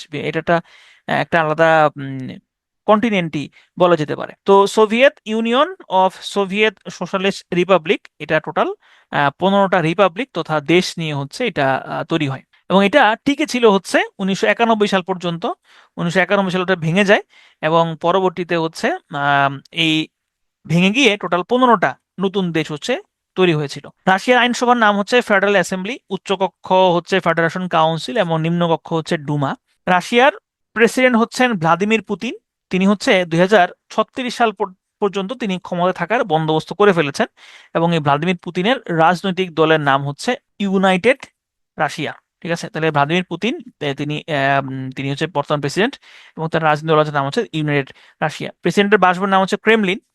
ম্যানারহিম লাইন, এটা মূলত হচ্ছে ফিনল্যান্ড এবং সোভিয়েত ইউনিয়নের মধ্যে একটা প্রতিরক্ষা লাইন। মূলত সোভিয়েত ইউনিয়নের আক্রমণ থেকে বাঁচার জন্য ফিনল্যান্ড একটা প্রতিরক্ষা লাইন তৈরি করে, সেই প্রতিরক্ষা লাইনটার নামই মূলত হচ্ছে ম্যানারহেম লাইন। এছাড়াও রাশিয়া এবং পোল্যান্ডের সীমানাতেও কিন্তু একটা প্রতিরক্ষা লাইন আছে। এই প্রতিরক্ষা লাইনটাও কিন্তু আসলে পোল্যান্ড তৈরি করেছে। পোল্যান্ডরা এটা কেন তৈরি করেছে? পোল্যান্ড তৈরি করেছে হচ্ছে তাদের ভয় ছিল যে রাশিয়া আক্রমণ চালাবে, আক্রমণ থেকে বাঁচার জন্যই হচ্ছে পোল্যান্ড এই লাইনটা হচ্ছে তৈরি করে। রাশিয়ার মুদ্রা হচ্ছে রুবল এবং রাশিয়ার কেন্দ্রীয় ব্যাংকের নাম হচ্ছে central bank of the Russian federation. আমরা একটু আগে দেখেছিলাম যুক্তরাজ্যের সিক্রেট ইন্টেলিজেন্স সার্ভিস বা গোয়েন্দা সংস্থা, যেটা ছিল MI6, আর রাশিয়ার গোয়েন্দা সংস্থার নাম হচ্ছে দ্য ফেডারেল সিকিউরিটি সার্ভিস। এটার আগে এটার নাম ছিল কেজিবি। আগে নাম ছিল কেজিবি, এবং পুতিন কিন্তু সাবেক এই কেজিবি এজেন্ট। তো কবে স্থাপিত হয় এটা প্রয়োজন নাই, নামটা পড়লে চলবে যে রাশিয়ার গোয়েন্দা সংস্থার নাম কি, ফেডারেল সিকিউরিটি সার্ভিস। রাশিয়ার সংবাদ সংস্থার মধ্যে রয়েছে ইন্টারফ্যাক্স এবং ইতারতাস। এয়ার ফ্লোট, এটা হচ্ছে রাশিয়ার বিমান সংস্থা। বৈকাল হ্রদ, এটা হচ্ছে পৃথিবীর, এটা দ্বিতীয় না, পৃথিবীর গভীরতম সুপে পানির হ্রদ হচ্ছে বৈকাল হ্রদ, ঠিক আছে। পৃথিবীর the deepest lake of the world is lake Baikal. Baikal হ্রদ হচ্ছে পৃথিবীর সব থেকে গভীরতম হ্রদ, ঠিক আছে। আচ্ছা, এখন আসেন নর্ড স্ট্রিম। নর্ড স্ট্রিমটা হচ্ছে এটা হচ্ছে বাল্টিক সাগর। এই বাল্টিক সাগরের নিচ দিয়ে রাশিয়া দুইটা পাইপলাইন স্থাপন করেছে। এই পাইপলাইন দিয়ে তেল এবং গ্যাস রাশিয়া জার্মানিতে সাপ্লাই দেয়, তথা পুরো ইউরোপ জুড়ে হচ্ছে রাশিয়া সাপ্লাই দেয় তেল এবং গ্যাস। এই লাইনটাকে বলা হয় হচ্ছে নর্ড স্ট্রিম। তো এখানে নর্ড স্ট্রিম শুরুতে একটা ছিল, এর পরবর্তীতে রাশিয়া আরেকটা তৈরি করে, ওটার নামে হচ্ছে নর্ড স্ট্রিম টু। তাহলে এখানে পরীক্ষাতে আসতে পারে যেটা, যে নর্ড স্ট্রিম এটা কোন সাগরের তলদেশ দিয়ে গিয়েছে। তাহলে নর্ড স্ট্রিম টুটা হচ্ছে, বা নর্ড স্ট্রিম হচ্ছে বাল্টিক সাগরের নিচ দিয়ে হচ্ছে গিয়েছে। এটা হচ্ছে জার্মানি পর্যন্ত একটা গ্যাস পাইপলাইন, এবং এইটার মালিকানা হচ্ছে রাশিয়ার রাষ্ট্রীয় মালিকানাধীন গ্যাস ফার্ম গ্যাসপ্রম। ইউক্রেন, ইউক্রেন হচ্ছে রাশিয়ার প্রতিবেশী রাষ্ট্র। এই যে দেখেন, এই হচ্ছে রাশিয়া, এই হচ্ছে ইউক্রেন, এবং ইউক্রেন হচ্ছে ইউরোপের দ্বিতীয় বৃহত্তম দেশ। রাজধানী হচ্ছে কিয়েভ। রাশিয়ার পর ইউরোপের দ্বিতীয় বৃহত্তম দেশ হচ্ছে ইউক্রেন, এবং দেশটি হচ্ছে সোভিয়েত ইউনিয়নের প্রতিষ্ঠাকালীন সদস্য, এবং যেটা 1991 সালে হচ্ছে এটা আলাদা হয়ে যায়। এবং এই ইউক্রেনকে বলা হয় bread basket, bread basket of the world. Bread basket of the world বলা হয় হচ্ছে ইউক্রেনকে। এটা হচ্ছে কান্ট্রি হিসেবে। যদি এরকম প্রশ্ন আসে যে which country is called the bread basket of the world, সেক্ষেত্রে উত্তর হবে হচ্ছে ইউক্রেন। তো ইউক্রেনের সাথে রাশিয়ার ঝামেলাটা কোন জায়গায়? ঝামেলাটা হচ্ছে ইউক্রেন রাশিয়ার এমন একটা জায়গাতে অবস্থিত যেখান থেকে আসলে রাশিয়ার বড় বড় গুরুত্বপূর্ণ শহরগুলোকে খুব সহজেই দেখভাল করা যায়। তো রাশিয়া, এখন রাশিয়া, আগে হচ্ছে সোভিয়েত ইউনিয়ন। সোভিয়েত ইউনিয়ন যখন ভেঙে যায় তার আগে ছিল কোল্ড ওয়ারের সময়। তো কোল্ড ওয়ারের সময়টাতেই হচ্ছে ন্যাটো প্রতিষ্ঠিত হয় এবং ওয়ারশো প্রতিষ্ঠিত হয়। তো কোল্ড ওয়ার যখন শেষ হয়ে গেল, তখন রাশিয়া যুক্তরাষ্ট্রকে বলল যে দেখ ভাই, কোল্ড ওয়ার তো শেষ, তাইলে এখন তো আর নেটোর কোনো প্রয়োজন নাই, তুমি তাইলে নেটো রাখো, সমস্যা নাই, কিন্তু ইউরোপের কোনো দেশ বা আমার আশেপাশের কোনো দেশ যাতে নেটোর সদস্য না হয়, এবং নেটোর, সহজ কথায় নেটোর যাতে এক্সপানশনটা না হয়, নেটোর এক্সপানশনটা যাতে হচ্ছে একদমই না হয়। এটা হচ্ছিল সোভিয়েত ইউনিয়নের একটা, সোভিয়েত ইউনিয়ন না, রাশিয়ার একটা আবদার। তো যুক্তরাষ্ট্র বলছে "আচ্ছা, সমস্যা নেই, আমরা নেটোর এক্সপানশন করব না"। কিন্তু যুক্তরাষ্ট্র এটা শুনে নেই, তারা হচ্ছে নেটোর এক্সপানশন করেই গিয়েছে। এবং ইউক্রেন যেহেতু রাশিয়ার জন্য স্ট্র্যাটেজিক্যালি খুবই গুরুত্বপূর্ণ একটা জায়গা, তো এই কারণে সবসময় ইউক্রেনে নির্বাচন কারচুপি করে হোক বা যেভাবেই হোক, রাশিয়া চাইতো রাশিয়ার সমর্থিত সরকার ইউক্রেনে থাকবে। তো এটা নিয়ে কিন্তু একটা রেভলিউশন হয়েছিল, যেটাকে বলা হচ্ছে অরেঞ্জ রেভলিউশন। অরেঞ্জ রেভলিউশনটা হয়েছে 2004 সালে ইউক্রেনে। কারণ তখন রাশিয়া পরিপন্থী যিনি রাষ্ট্রপতি ছিলেন, ভিক্টর ইয়ানুকোভিচ, তার বিরুদ্ধে কারচুপির অভিযোগ ওঠে। তখন জনতা রাস্তায় নেমে আসে, রেভলিউশন ঘটে, এবং তার হচ্ছে তিনি হচ্ছে পাওয়ার থেকে সরে যান। তো এখানে 2014 সালে রাশিয়া হচ্ছে ইউক্রেনের একটা অঞ্চল আছে ক্রিমিয়া, এই ক্রিমিয়া হচ্ছে দখল করে নিয়েছিল। এবং এটা 2008 সালে ইউক্রেন ন্যাটোর সদস্য পদ পাওয়ার জন্য আবেদন করে, যেটা আসলে রাশিয়ার কোনোভাবেই ভালো লাগে নাই। কারণ রাশিয়ার কাছে ইউক্রেন যদি ন্যাটো সদস্যপদ পায়, তাহলে সেটা হচ্ছে রাশিয়ার পেটের কাছে ছুরি ধরার মতো অবস্থা। বর্তমানে ইউক্রেন প্রেসিডেন্ট নাম হচ্ছে ভ্লাদিমির জেলেনস্কি, তার রাজনৈতিক দল হচ্ছে servant of the people, parliament হচ্ছে ভারকোভনা রাদা, মুদ্রা হচ্ছে রিভনিয়া। 24শে ফেব্রুয়ারি 2022 সালে রাশিয়ার প্রেসিডেন্ট ভ্লাদিমির পুতিন তিনি হচ্ছে ইউক্রেনে বিশেষ সামরিক অভিযান শুরু করেছেন। কারণ যখনই তিনি দেখলেন যে আসলে ইউক্রেনের হাবভাব ভালো না এবং তারা হচ্ছে যে হয়তো ন্যাটোতে যোগ দিয়ে ফেলবে, তখনই তিনি হচ্ছে ইউক্রেনে সামরিক অভিযান শুরু করেন। তো ইউক্রেনে সামরিক অভিযান শুরু হয়েছে 22 সালের 24 ফেব্রুয়ারি এবং এখনো চলছে। এই তারিখটা খুব গুরুত্বপূর্ণ, পরীক্ষাতে আসছে এবং আসবে।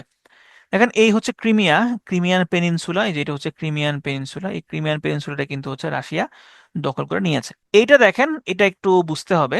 এই হচ্ছে রাশিয়া, এবং রাশিয়া চায় এই যে লুহানস্ক, ডোনেস্ক ডোনেস্ক তারপরে হচ্ছে জাপোরিজিয়া এবং খেরসন, এই অঞ্চলগুলো হচ্ছে রাশিয়া দখল করে নিবে। এবং এইখানে এই অঞ্চলগুলোতে কিন্তু আহ, যে মানুষজন বাস করে তারা আসলে রাশিয়ার পক্ষে, তারা আসলে ইউক্রেনের পক্ষে না, তারা চাই হচ্ছে রাশিয়ার সাথে যোগ দিতে। তাহলে এই জায়গাগুলো একটু পড়েন, যে এই যে লুহানস্ক, তারপর হচ্ছে ডোনেস্ক, তারপরে জাপোরিজিয়া এবং হচ্ছে খেরসন। আর এখানে ক্রিমিয়া অলরেডি কিন্তু দখল করে ফেলছে রাশিয়া, এবং এখানে হচ্ছে এই যে ডনেস্ক, তারপরে হচ্ছে লুহানস্ক, এগুলো কিন্তু ম্যাক্সিমামই কিন্তু এখন রাশিয়ার দখলে। তো এখানে দেখেন যে একটা ম্যাপ দেওয়া হয়েছে যে কোন কোন অঞ্চল এখনো কিছু আছে, কিছু বাকি আছে। তাহলে দেখেন এই যে ক্রিমিয়া, ক্রিমিয়া হচ্ছে পুরোপুরি রাশিয়ার দখলে। এখানে লুহানস্কের হচ্ছে মোটামুটি পুরোটাই হচ্ছে রাশিয়ার দখলে। আর এখানে জাপোরিজিয়া, তারপরে দোনেস্ক এবং হচ্ছে খেরসন, এগুলা এখনো পুরোপুরি রাশিয়ার দখলে যায় নাই, তবে এগুলো রাশিয়ার দখলে যাওয়ার পথে রয়েছে। আরেকটা ম্যাপ যদি আপনি এখানে দেখেন, যে এখানে এই যে 24 ফেব্রুয়ারি 2022 থেকে যে আক্রমণটা শুরু হয়েছে, সেখান থেকে যদি আপনি দেখেন যে প্রায় 42,000 কিলোমিটার এরিয়া, এইটা এটা হচ্ছে ডনবাস, ডনবাস রিজিয়ন। এই ডনবাস রিজিয়ন পুরোটাই হচ্ছে রাশিয়া দখল করে নিছে। আচ্ছা, এরপরে হচ্ছে রাশিয়া অকুপাইড করেছে আহ, নভেম্বর 2022 সালে হচ্ছে এই অঞ্চলটা, প্রায় 44,000-এর মতো অঞ্চল। আর এই যে সবুজ বা নীল কালার যে অঞ্চলটা, এটা হচ্ছে ইউক্রেন রাশিয়া থেকে তারা লিবারেট করার তারা হচ্ছে সমর্থ হয়েছে। আর এই অঞ্চলটা পুরোটা হচ্ছে ইউক্রেনের। কারণ ইউক্রেন ইউক্রেন কিন্তু বিশাল বড় একটা দেশ, প্রায় 6 লক্ষ কিলোমিটার ব্যাপী একটা দেশ, তাহলে মানে বিশাল একটা দেশ। এবং ইউক্রেনের হচ্ছে তারা কৃষি পণ্যের জন্য বিখ্যাত, কারণ এমনি এমনি তো তাদেরকে আর ব্রেড বাস্কেট বলা হয় না। এখানে প্রচুর পরিমাণে গম তৈরি হইতো, গম উৎপন্ন হইতো, সয়াবিন উৎপন্ন হইতো। এবং এই যুদ্ধে কিন্তু রাশিয়ার প্রচুর টাকা পয়সা খরচ হয়েছে, এখন পর্যন্ত প্রায় 1.3 ট্রিলিয়ন ডলারের মতো খরচ হয়েছে। এছাড়া হচ্ছে লাখ লাখ সৈন্য মারা গেছে। এবং রাশিয়া এখন আর কোনো সৈন্য পাচ্ছে না, তারা এখন ভাড়াটে সৈন্য চাচ্ছে। এবং বাংলাদেশ থেকে কিন্তু অনেকে রাশিতে গিয়ে যুদ্ধ করছে, এবং ধারণা করা হয় বাংলাদেশ থেকে প্রায় 1 থেকে 2 হাজার মানুষ, চিন্তা করা যায়, বাংলাদেশের 1 থেকে 2 হাজার মানুষ এখন রাশিয়ার পক্ষ নিয়ে ইউক্রেনে যুদ্ধ করছে। তো আমরা মোটামুটি ইউরোপ শেষ করে ফেলছি, চলুন আমরা একটু রিক্যাপ করে আসি। আমরা কি কি জিনিস এখানে দেখলাম। আমরা এখানে দেখলাম হচ্ছে যুক্তরাজ্য, যুক্তরাজ্য এগুলো তো করছি একবার মনে হয়। রিক্যাপ, তাহলে আমরা একটু ফ্রান্স থেকে করি রিক্যাপ। ফ্রান্সের এখানে ফ্রান্সের যে প্রাচীন নাম ছিল দা গল। ফ্রান্সের রাজধানী হচ্ছে সিটি অফ কালচার। তারপরে ফ্রান্সের পার্লামেন্ট হচ্ছে নামি পার্লামেন্ট, নিম্নকক্ষ হচ্ছে ন্যাশনাল অ্যাসেম্বলি, উচ্চকক্ষের নাম হচ্ছে সিনেট। ফ্রান্সের প্রেসিডেন্ট নাম হচ্ছে লে রিপাবলিক অ্যান মার্চে। বর্তমান প্রেসিডেন্ট হচ্ছে ইমানুয়েল ম্যাক্রন। ফ্রান্সের কেন্দ্রীয় ব্যাংক হচ্ছে দ্য ব্যাংক অফ ফ্রান্স। আধুনিক জার্মানির প্রতিষ্ঠাতা হচ্ছে বিসমার্ক। জার্মানির দেয়াল তৈরি করা হয় 1961 সালে এবং দেয়াল ভেঙে ফেলা হয় 1989 সালে। দুই জার্মানি এক হয় আনুষ্ঠানিকভাবে 1990 সালে। বর্তমান জার্মানির চ্যান্সেলর ফ্রিডরিক মার্জ। জার্মানির পার্লামেন্টের নাম হচ্ছে বুন্দেসট্যাগ। মেজিনো লাইন, এটা হচ্ছে ফ্রান্সের সীমারেখা, এবং সিগফ্রিড লাইন, এটা হচ্ছে জার্মানির সীমারেখা, এবং দুইটাই হচ্ছে জার্মানি ফ্রান্স বর্ডারে অবস্থিত। রাশিয়ার সাথে টোটাল 14 দেশের সীমান্ত রয়েছে। তারপরে আমরা দেখলাম হচ্ছে রুশ বিপ্লব, সময়কাল হচ্ছে 1917। ভ্লাদিমির লেনিন এটার নেতৃত্ব দিয়েছিলেন। রুশ বিপ্লব দুই ভাগে বিভক্ত, ফেব্রুয়ারি বিপ্লব এবং হচ্ছে অক্টোবর বিপ্লব। মূলত অক্টোবর বিপ্লবের নেতৃত্ব দিয়েছিলেন ভ্লাদিমির লেনিন। এই বিপ্লবের ফলশ্রুতিতে জার সাম্রাজ্যের পতন হয় এবং একটা বিশাল রাষ্ট্র সোভিয়েত ইউনিয়ন প্রতিষ্ঠিত হয়, যেটা আবার 1991 সালে ভেঙে গিয়েছিল। ভেঙে গিয়ে টোটাল 15টা নতুন রাষ্ট্র তৈরি হয়েছিল। আইনসভার নাম হচ্ছে ফেডারেল অ্যাসেম্বলি, উচ্চকক্ষ ফেডারেশন কাউন্সিল, নিম্নকক্ষ হচ্ছে ডুমা। প্রেসিডেন্ট হিসেবে পুতিন, 1936 সাল পর্যন্ত তিনি ক্ষমতায় থাকার বন্দোবস্ত করে রেখেছেন। প্রেসিডেন্ট বাসভবনের নাম হচ্ছে ক্রেমলিন। মেনারহেম লাইন রাশিয়া ফিনল্যান্ডের সীমারেখা। কার্জন লাইন রাশিয়া পোল্যান্ডের সীমারেখা। মুদ্রা রুবল। কেন্দ্রীয় ব্যাংকের নাম হচ্ছে central bank of the Russian federation. Federal security service রাশিয়ার সংবাদ গোয়েন্দা সংস্থা। সংস্থার নাম হচ্ছে ইন্টারফ্যাক্স এবং ইন্টারটাক্স। বৈকাল হ্রদ, গভীরতম সুপেয় পানির হ্রদ। তারপরে হচ্ছে নর্ড স্ট্রিম 2, এটা বাল্টিক সাগরের নিচ দিয়ে জার্মান থেকে জার্মানি পর্যন্ত, সরি, রাশি থেকে জার্মানি পর্যন্ত গ্যাস পাইপলাইন। ইউক্রেনের রাজধানী কিয়েভ, ইউক্রেনকে bread basket of the world বলা হয়ে থাকে। President Vladimir Zelensky, parliament hryvnia, sorry মুদ্রা হচ্ছে রিভনিয়া, পার্লামেন্ট হচ্ছে Verkhovna Rada. Orange revolution Ukraine হয়েছিল 2004 সালে। 24 ফেব্রুয়ারি 2022 ভ্লাদিমির পুতিন হচ্ছে বিশেষ সামরিক অভিযান শুরু করে। এখানে আসলে ইউক্রেন যুদ্ধ শেষ হবে না যতদিন না পর্যন্ত যুক্তরাষ্ট্র এবং পশ্চিমা দেশগুলো ইউক্রেনকে সাহায্য না করছে। কারণ ইউক্রেনের তো এত অস্ত্রশস্ত্র নাই, এত টাকা পয়সা নাই, এবং ইউক্রেনে কিন্তু এখন অবস্থা খুব খারাপ, অর্থনৈতিক অবস্থা খুব খারাপ, এবং তাদের প্রায় দেখা যায় যে বিদ্যুৎ নাই, বিদ্যুৎ থাকে না। তো এইখানে ইউক্রেন কি করলো, জিদ ধরে রাশিয়ার সাথে আক্রমণ চালায় গেল, এবং আলোচনা করে নাই তেমন একটা। এবং যুক্তরাষ্ট্র এটাকে উস্কে দিয়েছে। যুক্তরাষ্ট্র কিভাবে উস্কে দিয়েছে? ইউক্রেনের কাছে হচ্ছে অস্ত্রশস্ত্র বিক্রি করে। কিন্তু মানবিক সংকট তো আর কাটছে না। এবং এই রাশিয়া ইউক্রেন যুদ্ধ পুরো বিশ্বেই একটা বিরূপ প্রভাব ফেলেছে অর্থনীতিতে। ওকে, এটাও হচ্ছে এখানে দেখালাম আমরা। এই তাহলে এই ছিল আপনাদের আজকের ক্লাস। আজকের ক্লাসটা খুব তাড়াতাড়ি শেষ হয়ে গেল। মনে হয় আপনারা খুশি হয়েছেন মনে মনে। তো কিছুক্ষণ প্রশ্ন করি আপনাদেরকে, যেহেতু তাড়াতাড়ি ক্লাস শেষ হয়েছে আমি প্রশ্ন করব, আপনারা হচ্ছে উত্তর দিবেন। আম, আজকের ক্লাস থেকেই হচ্ছে প্রশ্ন করব। আমি একটু মিটে আপনাদের কথা বলার অধিকার ফেরত দেই। আচ্ছা, আমাকে বলবেন প্রথমে যে গালফ কোঅপারেশন কাউন্সিলের সদস্য কয়টা এবং কারা কারা আছে? গালফ কোঅপারেশন কাউন্সিল সদস্য কারা কারা আছে? যার যেটা মনে আছে ওইটাই বলেন। যার যেটা মনে আছে ওইটাই বলেন।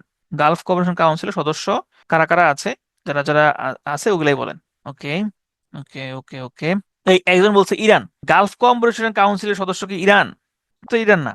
ইরান তো হচ্ছে পারস্য উপসাগরীয় দেশ। ঠিক আছে, পারস্য উপসাগরীয় দেশ। আচ্ছা, এরপরে বলেন যে ইরান ইরান হচ্ছে ইরান হচ্ছে আপনার কবে, ইরানের কবে ইসলামিক প্রজাতন্ত্র হয়? ইসলামিক রিভলিউশন কবে হয়? 1979। 1979, আচ্ছা। এরপরে বলবেন হচ্ছে যে উম, ব্রিটেন ইউরোপিয়ান ইউনিয়ন ছেড়ে চলে যায় কবে? 2020 সালে। 2020 সালে, ওকে। রাশিয়া ইউক্রেন আক্রমণ করে কবে? আক্রমণ শুরু করে কবে? 2022 সালে 24 ফেব্রুয়ারি। 2022 সালে হচ্ছে 24 ফেব্রুয়ারি, ওকে। জার্মানির বর্তমান চ্যান্সেলরের নাম কি? জার্মানির বর্তমান চ্যান্সেলরের নাম কি? তারপরে তারপরে হচ্ছে বলেন ফেডরিক মার্চ, আচ্ছা। এরপরে বলেন যে উম, যুক্তরাজ্যের বর্তমান প্রধানমন্ত্রীর রাজনৈতিক দল কোনটা? বর্তমান প্রধানমন্ত্রীর রাজনৈতিক দল কোনটা? Labour party. লেবার পার্টি, ওকে। আচ্ছা, এরপরে হচ্ছে এরপরে বলবেন যে পারস্য উপসাগরীয় দেশ কয়টা? পারস্য উপসাগরীয় দেশ কয়টা? 8টা। পারস্য উপসাগরীয় দেশ হচ্ছে 8টা, আচ্ছা। পারস্য উপসাগরীয় দেশ হচ্ছে 8টা, আচ্ছা। এরপরে বলেন যে 12 টেবলস বা 12 বিধি, 12 বিধি এটা কোন সভ্যতার অবদান? 12 বিধি রোমান সভ্যতা। ওকে, ঠিক আছে তাহলে। আহ আজকে এই পর্যন্তই। সবাই ভালো থাকবেন, সুস্থ থাকবেন। আল্লাহ হাফেজ।